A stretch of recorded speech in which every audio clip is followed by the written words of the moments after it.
ચોમાસાના થોડા દિવસો પહેલાં જ જીપીસીબી દ્વારા ઉદ્યોગકારોને મોન્સૂન એક્શન પ્લાનનું કડક પાલન કરવા આદેશ અપાયા હતા.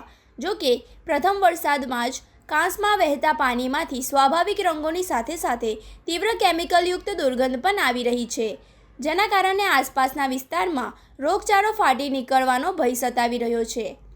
વરસાદની આડમાં કેમિકલયુક્ત પાણી છોડી દેવાની કંપનીઓની જૂની માનસિકતા ફરી છતી થઈ છે. સ્થાનિકો આક્ષેપ કરી રહ્યા છે કે પ્રદૂષણ ફેલાવતા તત્વોમાં હવે જીપીસીબીનો કોઈ ડર જ રહ્યો નથી. સ્થાનિક સૂત્રોના જણાવ્યા અનુસાર કેટલાક બેદરકાર ઔદ્યોગિક એકમો દ્વારા વરસાદી પાણીના વહાણના ગેરફાયદો ઉઠાવીને પોતાની ફેક્ટરીનું પ્રદૂષિત પાણી ગુપચુપ રીતે વરસાદી કાંસમાં વહેવડાવી દેવામાં આવ્યું છે. નિયમ મુજબ વરસાદી પાણી અને ઔદ્યોગિક વેસ્ટ અલગ રાખવાના હોય છે, પરંતુ અહીં તો આખી ગંગા જ ઊંધી વહી રહી છે.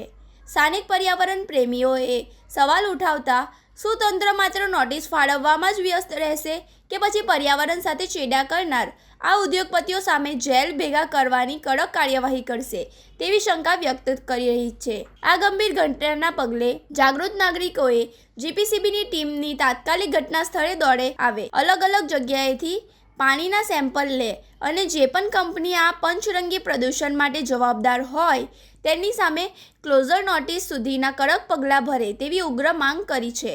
હવે જોવાનું એ રહેશે કે કુંભકર્ણની નિંદ્રામાં પોઢેલા પ્રદૂષણ નિયંત્રણ બોર્ડ જાગશે કે પછી દર વર્ષની જેમ મામલો થાળે પાડી દેવાશે.